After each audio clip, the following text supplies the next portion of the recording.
Good afternoon, folks, and welcome to Developer Blog 11, I do believe. Now, today's Developer Blog is going to be slightly interesting. I am fueled up on water and coffee. Yes, the beard's gone. I'm like Dizzy Rascal. Who's that boy in the corner? Nobody knows, but here I am. Camera's probably a little bit too large because people like to see the Twitch chat, so we'll just move me. But I'm using a decent camera and I'm feeling pretty good. Finally, the flu's gone. And myself, yeah, still a slight cough from the sore throat because I was coughing for so long, but overall, feeling really good. And I've been excited to do this for a couple of reasons.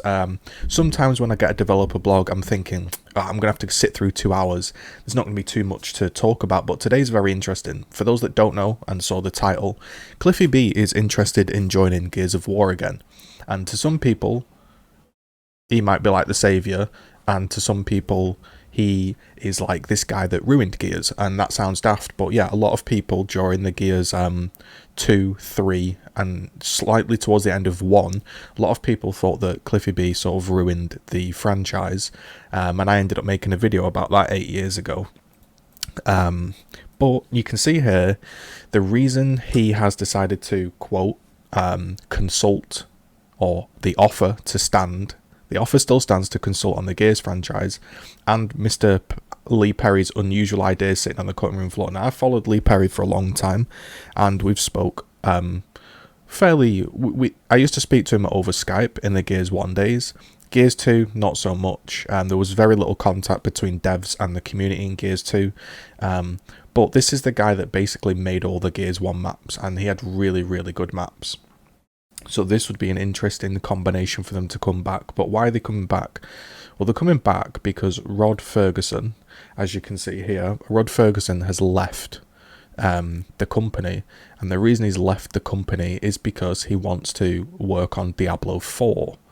So for those that don't know, Diablo 4 is like the game I play. It's like Path of Exile. It's a looter genre. It's an ARPG. It's top-down RPG. You kill monsters, you get loot, you progress your character.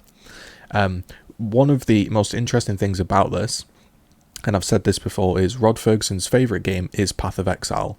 And basically Path of Exile, every 3 months, they make a new league. Think of it as like an expansion pack. They make a new expansion pack, and they give out a supporter pack. So if you enjoy that idea of that expansion, you can play it for free, entirely for free, or you can also support them and you get some goodies and stuff. And that's kind of what they do. Now, this cycle has been put into Gears 5, if you've noticed. 3 months, a new Tory duty, and then when a new operation comes, you can buy the operation bundle. So it's exactly the same as Path of Exile, and he's gone to move to Diablo, which is Path of Exile's main rival. So it will be interesting to see what they do, because to me, what Rod Ferguson's good at is Rod Ferguson's good at making a fun product and like selling it. But he's not good at creating a massive, hardcore, deep game, which is exactly what Path of Exile is, which is the competitor. So it's interesting to see if Diablo has just decided to not compete with PoE and go down the fun route and then leave PoE on its own, or is Rod going to bring some different ideas to the table? We don't know. Anyway, that leaves an opportunity open for people like Cliffy B to say, hey, if you want to consult, we can do. There are also some other coalition staff that have left. So it'll be interesting to see exactly what the developer blog is, because I can't show you my messages because I don't want to show private messages, but I spoke to Dana, and Dana, basically said, like, you can understand there's been a lot going on at the office.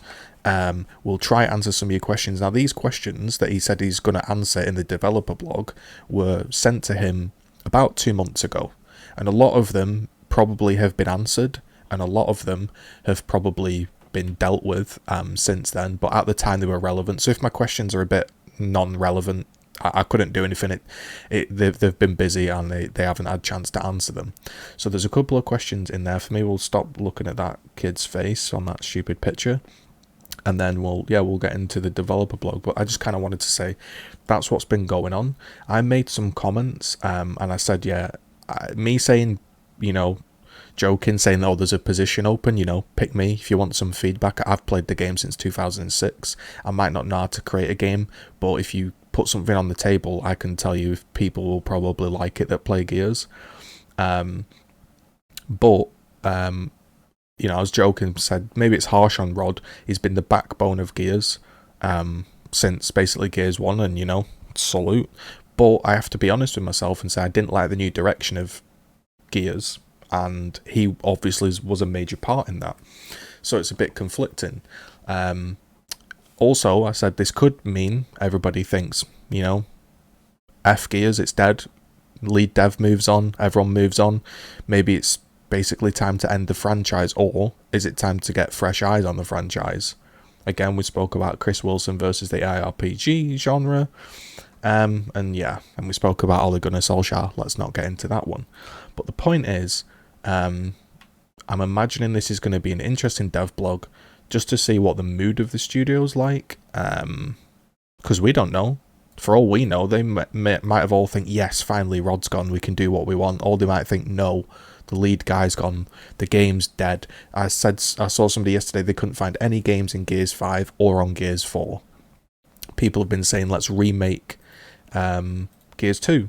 Let's remake Gears 2. Well, I don't really think remaking Gears 2 is going to work. And the reason I say that is because Halo got all these remakes, and I think that's what people are thinking of. They're like, Halo got these remakes, they were really popular. Well, they were really popular because they're a global franchise that got sort of brought to PC for the very first time. And on top of that,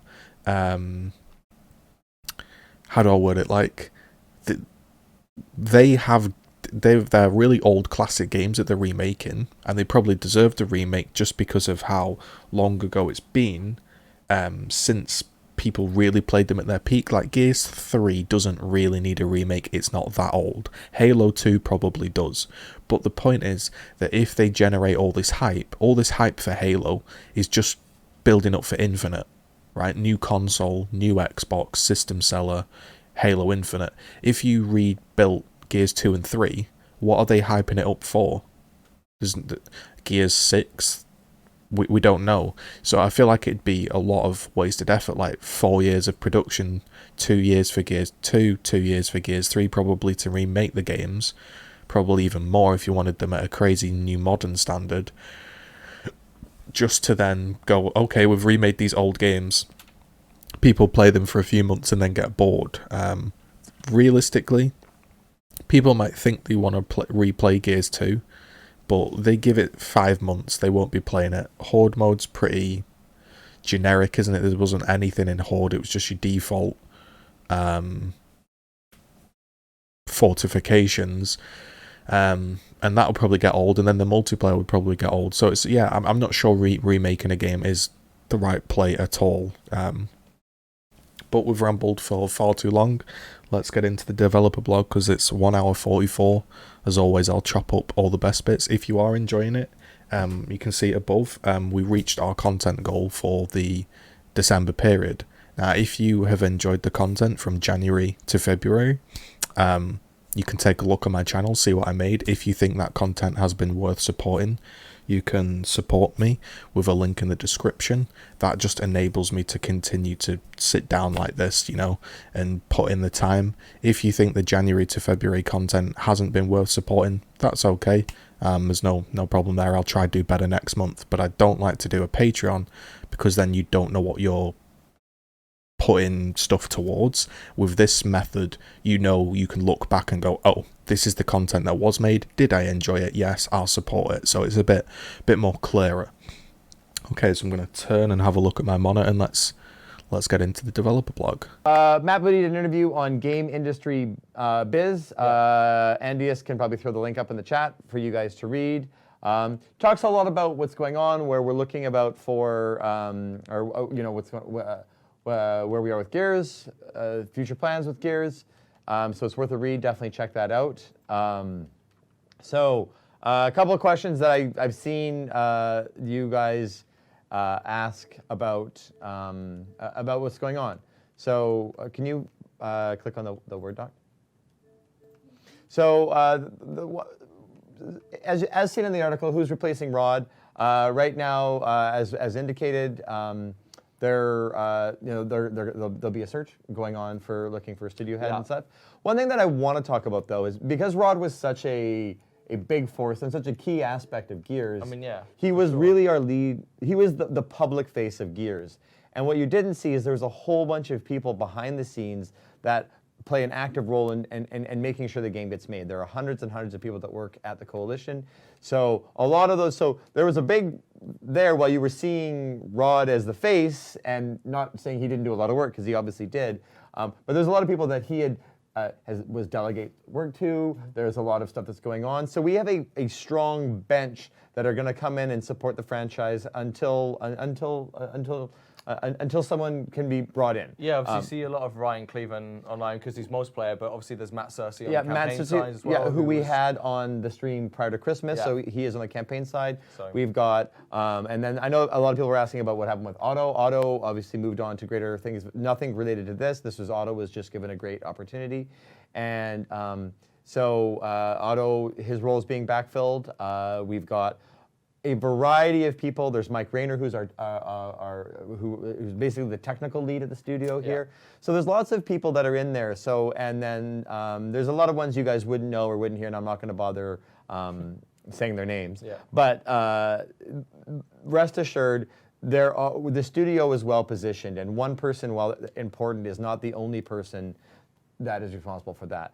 So there is a lot. And then the reason why that's important is I think it's important for you guys to understand that there is a lot, that there are obviously a lot of, in the short-term stuff that we can talk about. And then obviously there's more. So in terms of what we can talk about right now, we've got weekly content. We've got our operations. So we're going to be continuing to add new stuff. Operation 3 is well on the way. And then Operation 4 and so on beyond that. Tactics is coming out very soon. Yeah, I'm quite excited for Gears Tactics. I'm definitely going to be playing that game on my YouTube channel and on stream, so have a look out for that. And also, I was just laughing because this comment here is pretty good. Make Rod a playable character. I think Rod could be like, he could be called like a Gears Outlaw or something.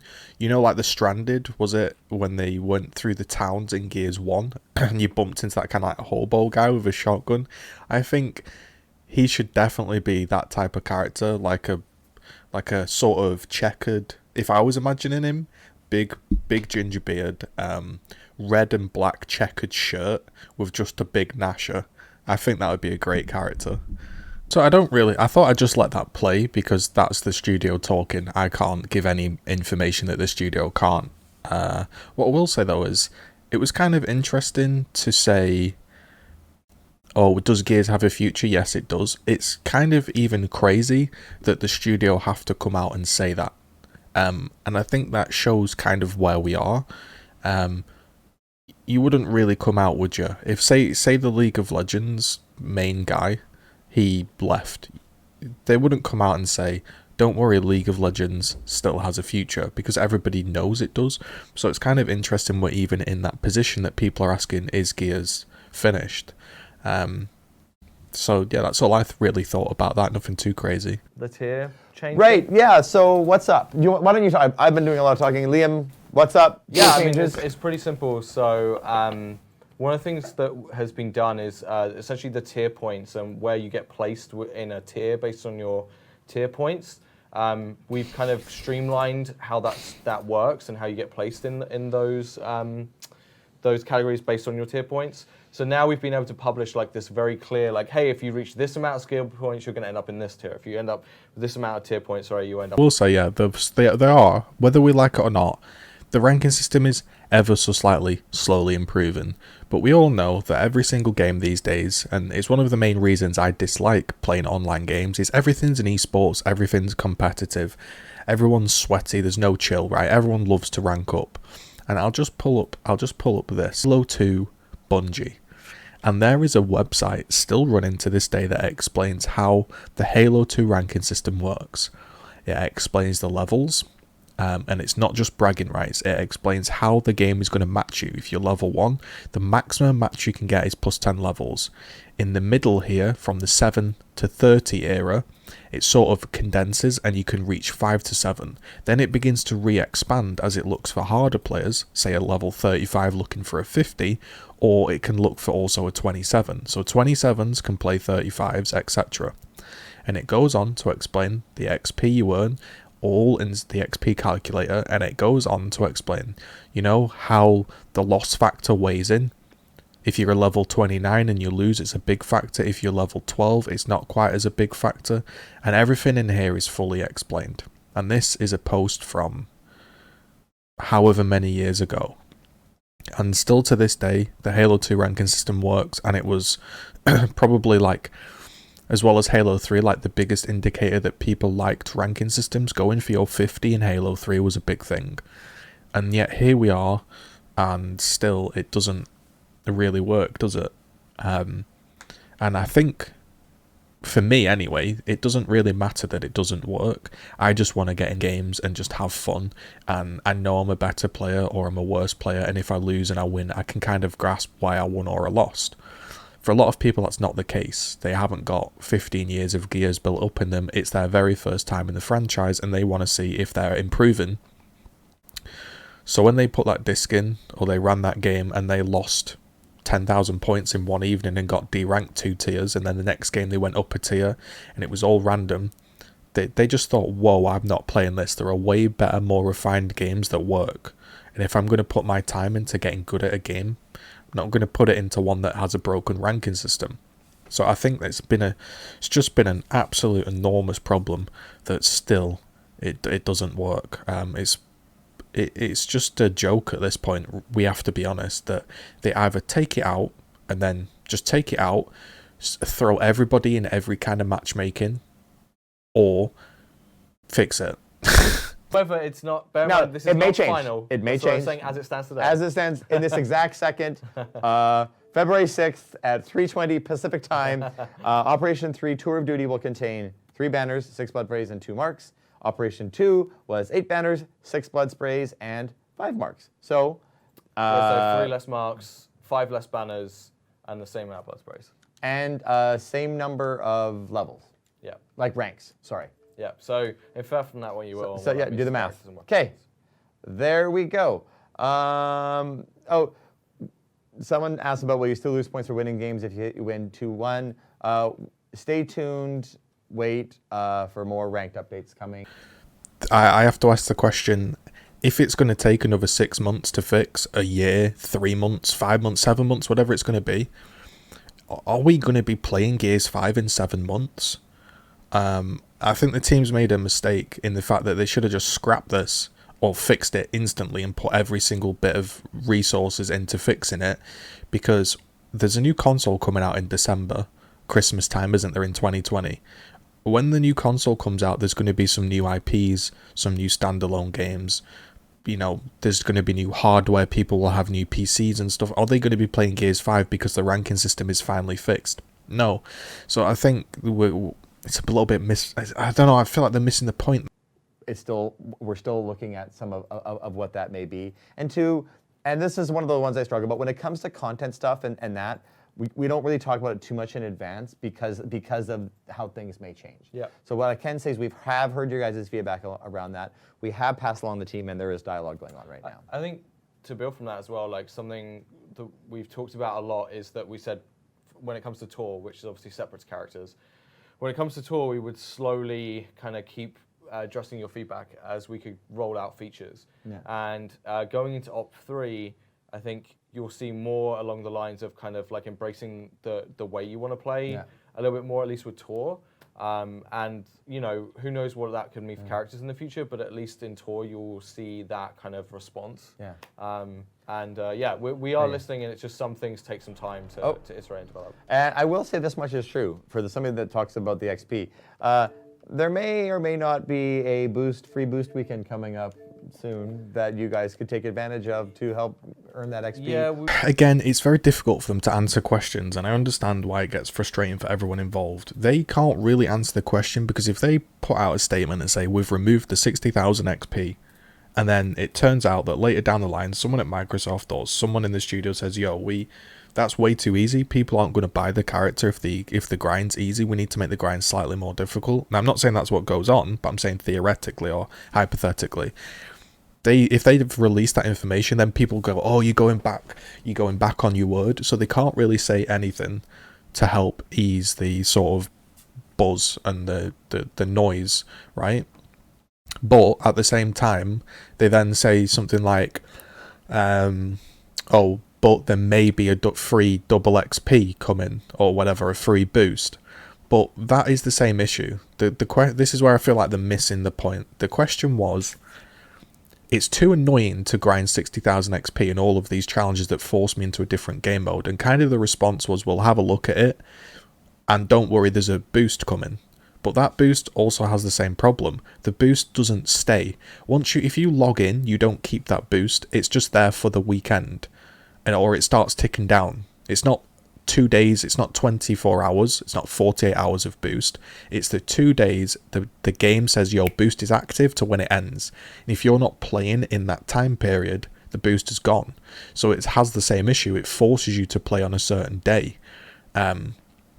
Which people don't want. It would be like buying a boost in League of Legends. If you buy a 7-day IP boost, the IP boost starts counting down in game time. That's how it works. Oh, you've got 29 hours left. You've got 28. In Gears, the boost is just when the server activates it to when it's off. So it's more like an event rather than a boost that you buy, and it just feels bad. Wasting boost like that. If I buy a year's boost for some reason, it would start ticking down right now, and in a year from today it would have finished. It's not a year's playtime or anything like that. So I don't know. I feel like they've just gone down this rabbit hole. Maybe it was Rod's idea to put in this grind and this Tour of Duty, and I just don't feel like Gears is a game where people sign in to grind. They sign in to get content, yeah, and have fun, but they don't want to grind. With their performance in terms from an individual skill rank standpoint. And the way the system works is does machine learning to go and looks at of the millions of matches that are being played. This is what leads to success. Mm-hmm. And so that machine learning is happening, and then we go and it prioritizes certain activities inside of the game than other activities. The score that was being calculated, or the legacy score, which I believe began in Gears 1, like the 100, 300? No, it would have been Gears. I think it was Gears 3. Gears 3? Because I think King of the Hill in Gears 2 was 150, I think. Okay. If I recall correctly. So the legacy Gears one that we kind of was not necessarily aligned with in terms of how it impacts your rank. So when we brought the score down, it was a way to make it more in line. So the score they were getting was more kind of aligned with how they were progressing up there. Now, we recognize there's other aspects of progressing through rank that you guys, and we've heard that feedback and we're addressing that. We've also heard your feedback around the score points, which is going to be addressed as well. So they're going to be readjusting the hill points, but again, there's always just these little twings that happen, and I'm like, so they're saying that basically machine learning is saying, yo, just because you got 10,000 points doesn't actually mean you did well, and I get that. Sometimes if I play J4 in League of Legends and I do really, really well, but the average J4 performance does really, really well, I might not get an S rank, whereas I might play bad on a character, but the average might be a lot lower, so me doing bad, I get a higher rank. That's something that exists. That is like what they say machine learning. So what they're saying is just because you got a ton of captures doesn't mean you played well in the game. I could argue the point it probably does, because captures are literally the main thing that matters in King of the Hill, within reason, and it's good to see that they're readjusting it. But again, just little things where it's like, I believe this machine learning started in Gears 1 with King of the Hill, and it's like, there wasn't even King of the Hill in Gears 1. And then it's like, the team's like, was it Gears 2 or Gears 3? And it's like, I don't know. So just to answer that question, potentially, one day maybe, but right now there aren't any plans to add more weapons. It's a big one. If you think of something as simple as if we were to go and add the Scorcher tomorrow, ignore all the balancing, ignore all of that kind of stuff. We would retroactively have to go and add weapon skin sets for all that. It's not an insignificant amount of work to go and add a bunch of things like that, and that's just one part of it. Again, this is kind of like so there was a tweet aimed at me yesterday, or was it a Twitch direct message? One of the reasons we don't have a lot of characters, and don't quote me on this because the number might be ever so slightly wrong, but I believe it was that there needed to be, I will say something crazy, like it was either it was a number that was 2,000 or 20,000, and there needs to be that many voice lines recorded, and that's why it's really hard to get out the characters, because there needs to be that many voice lines recorded for like slides into cover, the grunt, shouting reload, shouting spotted, all these things. Yeah, there probably is, but there becomes a point where it's like sometimes we just need content. Like, for example, there, I'm not saying they should bring the Sculpture back, but let's say they wanted to bring the Hammer of Dawn back, the Digger back. They're basically saying that the reason it can't just come back is because then all of the skins you've purchased wouldn't apply to the Digger. And I get it, you know, there will be people out there that say, oh, the pack I bought said for all weapons, there's a Digger now in the game, and I now don't have the skin for the Digger. But sometimes I also think you need to just stand up as a studio and just say, listen, the game needs content, we're going to put some weapons into the game, or some maps, and sometimes, yeah, you're going to get a little bit screwed, you know, you're not going to get a skin for the Digger, but maybe eventually somewhere down the line we'll find time to put a skin on that Digger or on that Hammer of Dawn, but for now it's just going to be put in the game as a blank skin. And I think that's sometimes what they've got to do. Remember that whole period of there's no Coltrane in the game because he needs to get his ultimates ready for Horde and Hive, and it's like, well, Escape, and it's like, well, just put him in multiplayer and don't give him any ultimates. But again, that comes down to patching. They probably thought, well, we don't want to put him in this patch and then have to put in the ultimates and the things in the next patch, because then we'd have to book a different slot. And that comes down to, again, Microsoft's patching policy, the fact that you've got to sort of book a slot and then it's got to all be checked and everything. But I think the point I'm trying to make is, I think sometimes you've just got to throw something out there and just kind of say, yo, yeah, people are going to be a little bit annoyed there's no skin for the Hammer of Dawn, but it needs to go in the game, right? Because I don't know, I just feel like sometimes it's kind of like everyone's so obsessed with content and skins that they're forgetting that, yo, the core game needs to be actually fun and playable. Otherwise, it doesn't matter. There's probably loads of games out of there with brilliant microtransactions, but I don't play them because I don't play a game for microtransactions. If I'm enjoying the game and it's got good microtransactions, I might buy some, but I don't play the game for the skin. Okay, there you go. Okay, add Claw to the other maps. It's a good weapon. You do not need to talk to Liam about how great the Claw is. He loves that weapon. Claw is my favorite weapon in Gears history, funny enough. There's just something about the sound design and the way it recoils that just feels like... I think that's really...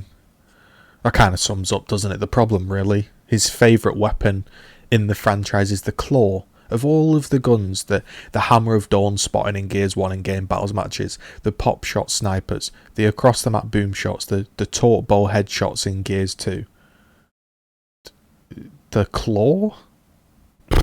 Man. If you can't make the gore better because of development costs and thinking about it won't have a big player impact, why did you make some people...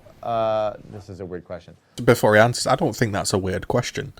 There was, if you remember, many moons ago in one of the developer blogs, they said that the reason they didn't really put loads and loads of gore in is it creates billions and billions of more polygons and pixels and rendering and all this stuff, right? Technical stuff. And it would take so much development time and money from the development side that they're not even sure it would be worth it for the players. But to me, gore is Gears of War, and it would be so good if you signed in and there was just blood flying everywhere. That's kind of what I wanted. When I came from Gears 2 to Gears 3, and then we sort of kind of had like a generation leap to 4 and 5, I was hoping that you'd finally get that Doom-esque gore where you were like, it was just outrageous levels of gore. I think that's what made Gears originally stand out, was that, oh my god, he's put a chainsaw in a game. That's like crazy. Like, you can't do that. I remember all of those talks. And now it's kind of like, if you've ever looked up the game, the video about the Gears gore, it's called like, I don't know, it's something like how the Gears gore changed or something. Just shows how far we've not come in that time. And I think, again, what he's trying to say is, instead of spending all the development time on banners and flags and marks that really we don't care about, it could have gone into putting gore into the game. Variety of marks that are out there, or the blood sprays that people use. Banners, we're looking at ways to have banners presented more in game. So there's inside of that. But, I know that, I can pull up the data.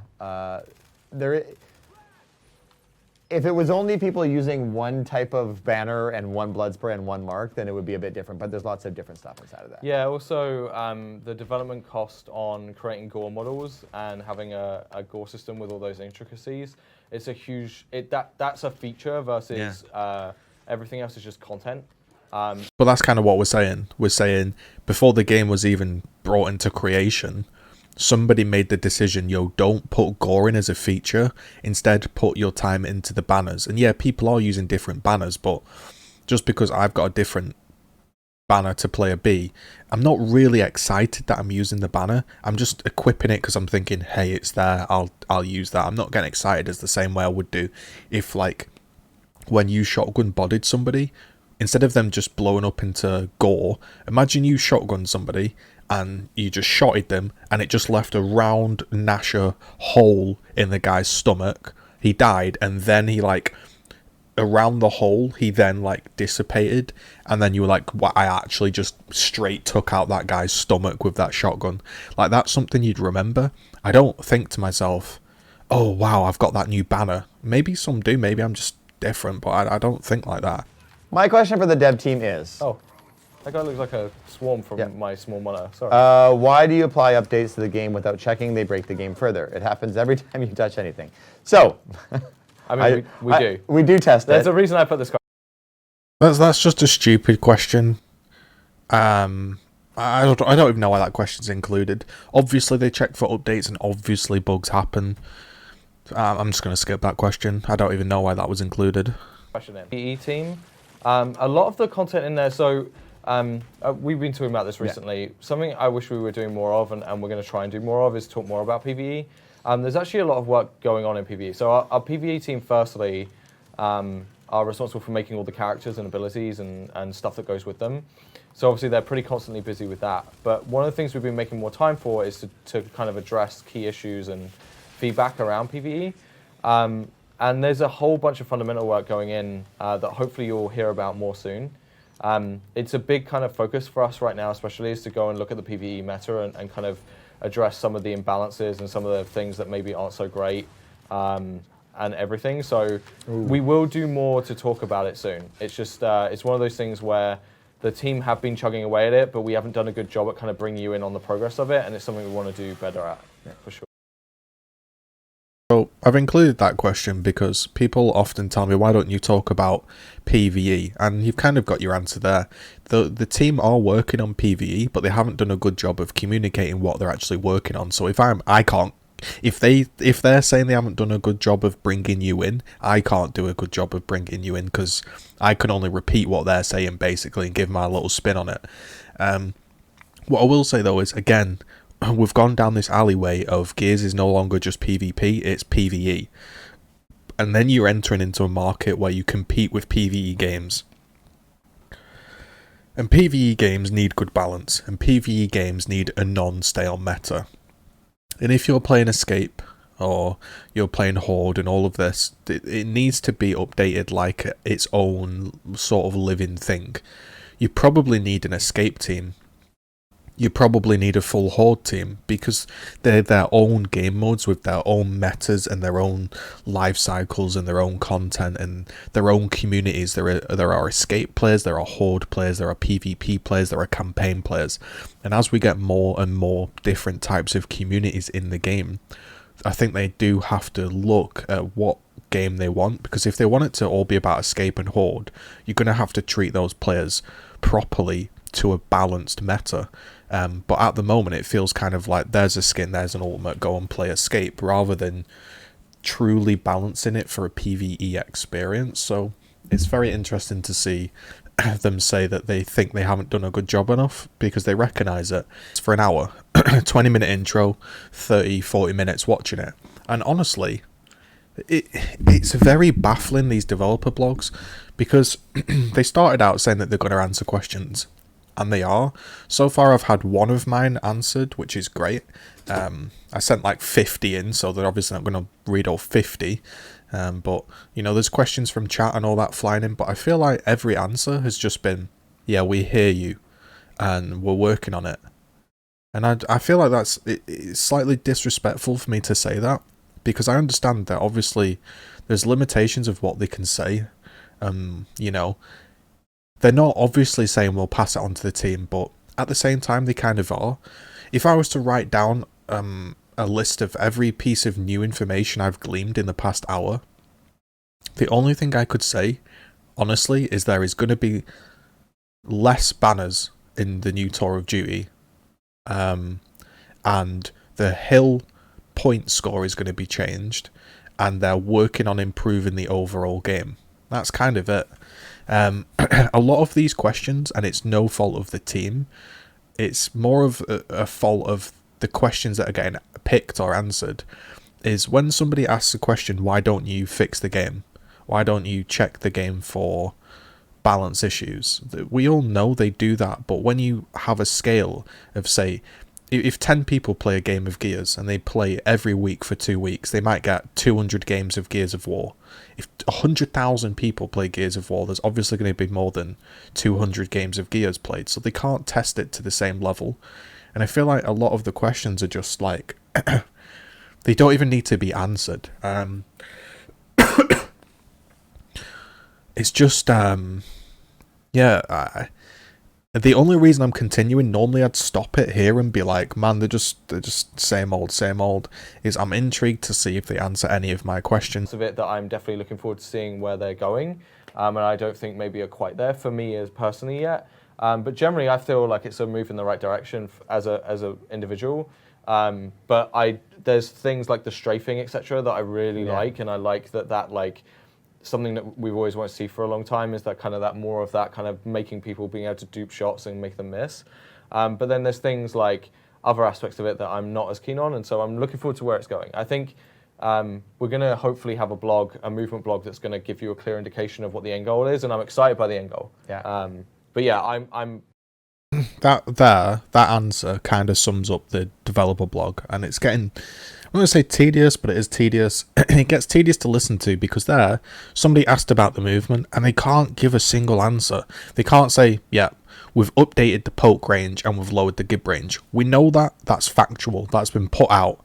So why can't you just say it? And why can't you just say that in the future, these are some things we're experimenting with? They're so wrapped up in keeping everything undercover that when it comes out, to us it feels like there's been no discussion and it's a secret, and then all of a sudden, boom, new movement comes out, or boom, something new comes out, and that could be exciting for people because it comes out of nowhere, but it also can be annoying because it just feels like you're not listened to or communicated with. Now, again, I've spoke to Dana, and I haven't spoke to Octus, but Dana like keeps me in the loop, and he's a great guy. As a team, as an overall team, I feel like the perception from the community would be that it's kind of like he got asked about the movement and he just said he's happy about some things, he's unhappy about some others. We're going to have a look in the future.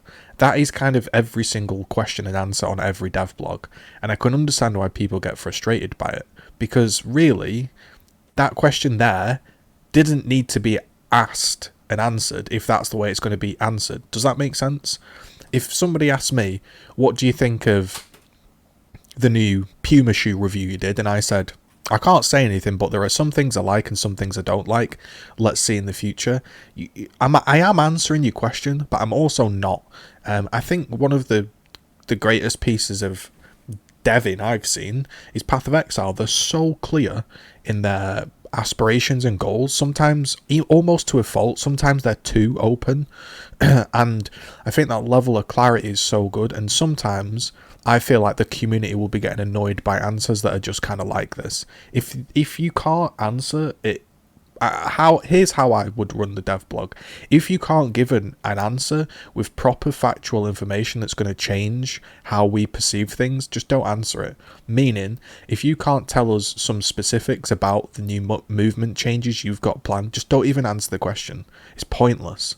Because it just comes across as, even though you're putting the time and effort in, I'm speaking about the devs, even though the devs are putting the time and effort in to answer the question, it comes across to us as they're not even listening. When really you are listening, you just can't give the answer we're looking for. So I'd just say ignore the question and only answer the questions that you can give answers to. We're helping introduce people that maybe people don't know a lot about. Yeah. To, as well as, you know, giving love to the people that are really helping kind of be a big voice outside the community, thinking of someone like Krauser in Mexico, or Razored Edge here, or Domes, or all these people here. You know, we want to balance that out. And there's a lot of like smaller tier people that I think do some great stuff. I think about what Cog Couple was doing with What's Up. I think about some of our montagers that are out there. I think there's lots of stuff. So yes, we've heard you. That feedback has been passed along. Obviously, maps take a long time. I think everyone got a mention there apart from me, so it's okay. I'm not salty. I'm not salty at all. It's fine. What I will say though is, can I stomach another? In terms of, yes, we've heard you. That feedback has been passed along. Obviously, maps take a long time. I think everyone got a mention there apart from me, so it's okay. I'm not salty. I'm not salty at all. It's fine. What I will say though is, can I stomach another full hour of this? We're just getting the same old answers. Do we need maps? Yep, we need maps, but maps take a long time. I mean, so far, I haven't had any. I've had one question answered, and I just feel like it's like this never-ending cycle. I feel like we're not, like, we're like an hour in now. What have we even figured out? Like, if you were to write down in the comments now what you think's going to happen in like the next few months of Gears, we haven't had any enlightenment. We don't know. All we know is there's a Tour of Duty coming out with some skins and maybe a map. It's kind of like, whew, it's like, I could have guessed that, you know? Like, I was sorting the ranking system, going for you guys. Any news on what causes it to malfunction? The ranking system is working in a way as designed. And now we're looking in that, we've heard your feedback, because the ranking system was designed to be a ranking system on personal skill. And Ryan, we did a whole podcast around that. I don't want to go through and explain to you guys everything that Ryan did. If you want to watch that, go back and watch our podcast around that issue specifically. What we are now looking at is adjusting some of that, and we have more information coming on the ranking system soon. I can't tell you anything more right now. Dana's a great guy. No problem with Dana. No problem with anyone on the team. Like, then no one's this evil human trying to ruin the game. But sometimes, like, you think to yourself, give yourself some good PR, give yourself a break, give yourself a chance for the community to praise you. But right now, man, like, you're making it difficult, because when you come out and you say the ranking system's working brilliantly and we're going to be doing a few little tweaks, all that's going to happen is the community's going to go, this guy doesn't know what he's on about, it's not working. Just be honest. Just come out and say, my God, I'm truly sorry. The ranking system's dire. Like, we understand, like, it's been one of the main factors of the game being lowly populated. We're gonna really fix it, or we're gonna take it out, or something needs to happen. People will be like, finally, they get it. But like when people come out and they say, yeah, it's all right, kind of works, we're getting there, people think, well, it's not, is it? It's just, I don't know, man. That person could be teamed up with the person, and you don't know that. So Liam is a way better player than I am. Liam and I are going to we play together on a regular-ish basis. Usually it means I get shot a lot. Well, Liam gets MVP. It's really quite disheartening. However, but because of that, it's not inconceivable for there to be a lobby that's a pretty sweaty competitive lobby, and I'm at the bottom of the leaderboard. And someone that doesn't know that Lee and I are playing together is going to look at that person and go, how the fuck did that shitty ass Dana, actually made your decision, get into this game? What's he doing? Go away, you're trash, stop playing ranked. But they don't know is what's actually happening is I'm playing with Liam and we're teamed up together. And that's something that we want to go and showcase that so people understand a little bit of, that's not the whole solution, but that's part of the solution. And I'm saying that can be happening. But you can't have that. That's like the reality. This is what I mean when you've got to decide, what do you want? Do you want a competitive ranking system, or do you just want people to play for a leaderboard? If you want a competitive ranking system, a low elo player can't duo with a high elo player in any other game because it breaks matchmaking. A bronze player can't duo with like a diamond jungler. A bronze player can duo with up to gold. I think it might even be one division. So like a bronze 1 could duo with a silver 1. So it couldn't even be gold. It's one division difference. That's the reality. If you don't want to play, if you want to play together, you've got to play customs. That's what I would say. Here's how it works. The only game modes are ranked execution and ranked escalation. If you want to play together, you better be similar ranks. If you're not similar ranks, you're going to play customs. Otherwise, you're solo queuing. That's it. That's how you fix the ranking system or get it going. But at the moment, like, anybody can play with anybody, and that's so baffling because you're trying to create an elo system. The two, you cannot have the two together, and that's where I'm just like at a loss. Where I just feel like, you know, I don't get it. I really don't get it. They've completely lost the way. Do you want a competitive game or don't you? Because it either has to, everything has to be built towards being competitive, like League of Legends, like duo limits. You can only duo, and even the duos have to be within a certain MMR, or you don't, and everyone can play with each other, and you know, blah blah blah. I could play with a Masters player if I'm bronze right now. There could be 3 bronze players duoed with queued up with a Master. And then other people's ranks in the game get decided based off win or loss. And there's 3 bronzes, and then there's like 2 Masters players in the game fighting against 5 Masters, and it's just like, it's absolutely baffling. And that, to me, like, that's the crux of the issue. With, you know, he might answer my questions. He might go on to answer my questions, but we're an hour in now, and it's like, it's the same old, isn't it? I still feel like we're stuck in this position of they don't know what they want. And that's how Gears feels to me. I don't know what Gears 5 is meant to be. It's possible that their skill-based matchmaking is going to have them playing in a competitive setting, but their rank won't be aligned with necessarily where they are in terms of the overall match. So that's one of the things we're there. Now, I'm not saying that's like, your feedback is noted. It has been passed along. We are listening to things like that. But that is one of those ones where, again, what the visual you see on the game doesn't exactly potentially tell the whole story of what the experience is. You have anything to add, or is that good for you? Okay, moving along. Will there be a nerf to the overkill in Claw? I believe we just nerfed the overkill in the last. I think we took a lot of bullets out of the only overkill. in FFA. Only in FFA? Yeah. Okay, so we'll pass that along. We do know, the funny thing is forever, through all of Gears 4, the overkill was probably one of the least used weapons inside of the game based on telemetry. So we kept buffing it and buffing it and buffing it, hoping people would use it, and no one ever picked it up.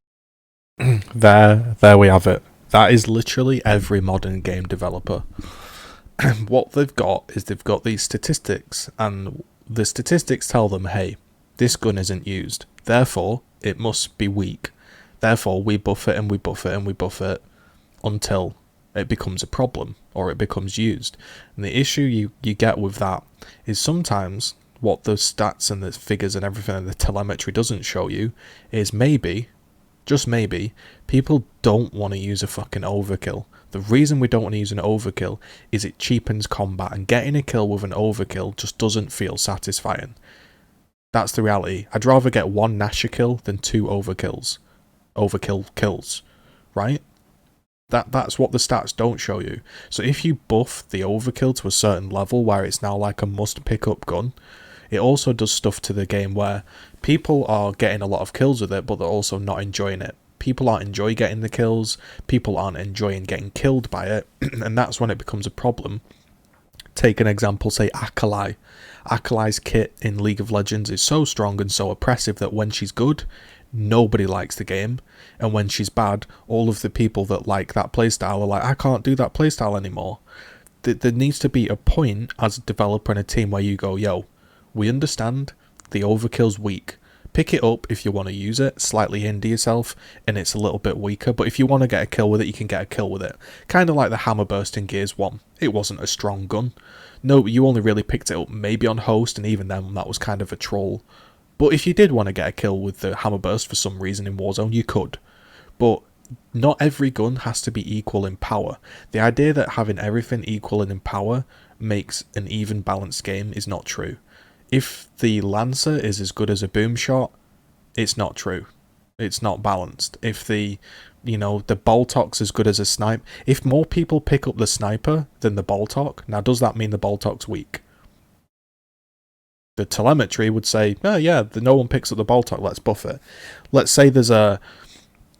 say Gears changes and there's a weapon on the side of the map. It's a ink grenade for some reason. There's an ink. Well, let's use a Gears 5 example, okay? There's a incendiary grenade, okay, in one spot, and in the other spot there's a smoke grenade. Now, if everyone picks up the incendiary grenade, does that mean you buff the smoke grenades up to match how the pick rate of the incendiary? Do you keep buffing smokes and smokes and smokes until the whole map gets smoked and then everybody's rushing to pick up the smoke grenade just as much as the incendiary? No, like there's balance, but there's also a theme and a, how do I word it, like a pattern of play that your job is to create a pattern of play, and the weapons fit into that.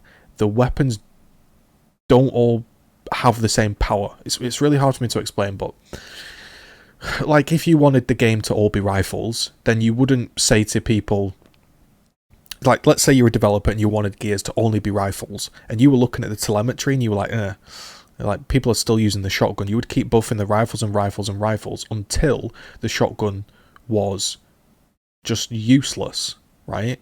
But there would still be people out there that kill with the shotgun because they enjoy it, right? Some people just enjoy getting kills even if the weapon's weaker, and what you shouldn't do is then, in theory, let's say you still wanted the game to be Lancer and rifle only, you wouldn't then say, right, we want the game to be Lancer and rifle only, but only 1% of players are using the shotgun. We need to buff that so it's 50-50, because then obviously it wouldn't be rifle only, would it? It would be shotgun rifle. So that's my point. You can't have a game and a pattern of play of the theme and style of game you want to create and have all the weapons be 50-50 equal in strength and pickup. It just can't work like that. And that again is the crux of the issue, where I just feel like I don't know what's going on in the team, who's leading it, what ideas going on, but it just feels like they're not getting it. And I feel like I'm probably one of the only channels that's like semi-critical, and sometimes I just feel like what's the point? Because like for every talk I'll do on like the approach to balance or something, you'll just get a question like this: what are the next master skins? You know, when do we get some more level 6 cards? You know, I want to see some ranks, you know. And it's just like, I don't know. And now somehow people are like, you know what? That overkill is a nasty piece of work. Yeah, it's a tough one as well, because like there's this like feeling, and I know it too as a long-time Gears player, that the Nasher should be anything. But one of the things we've tried to do is like have weapons that actually, like when you see it, you shouldn't have a Nasher out against it, right? You can beat a guy with an overkill if you can bait his shots, but the range on it means that it's very much a strong defensive shotgun. So if you're like pushing, if you're pushing a guy with an overkill, like, and he's not pushing you, you will not have the advantage, right? Yeah. So it's kind of the balance of like we're trying to introduce weapons that maybe are really good at close range if you pick them up, so they're actually worth picking up, but without kind of upsetting people. So yeah, I mean, we buffed the. I missed the clutch headshot. We buffed the what's it called? The Enforcer a lot as well in Gears 4 because it wasn't getting used a bunch either, and then we kind of dialed it down. Yeah. Again, but why weren't people using the Enforcer? Not because it was weak. People don't like to use the Enforcer. When you sign into Gears of War, you don't sign into Gears of War to play Enforcer gameplay. If you wanted to rifle, you'd be playing a different game. You sign into Gears of War for up-close, gritty action. You could buff the... Put it this way, right? Again, you could buff the Enforcer to be a one-shot cannon. There will still be people that don't pick it up because they don't like the style of play. Yeah, enjoyed it. And you enjoy these different types of talks, you know, I'm not posting skin videos, I'm not doing screeching commentary, I'm trying to like do something a little bit different. If you appreciate the effort I've put in, you can support over there. Really do appreciate everybody that helped me hit my last support goal. Truly do. Today was the start of the new support goal, so I just thought I'd post it there. As always, you can check out my latest videos. I've actually done 2 again that you might find interesting. One is about a decade in Gears of War. If you want to know kind of what's happened to me, it's there. And there's one about my first ever product I got sent to me because the channel's been so active. So if anybody wants to go on those videos and leave me a nice comment and a thumbs up, that would mean a lot. Again, thumbs up on this video if you've enjoyed it. I am probably going to end this and then have a flick through, see if they answer any of my questions, or any more interesting questions. I might post that in a secondary video, but for now, that's today's video wrapped up.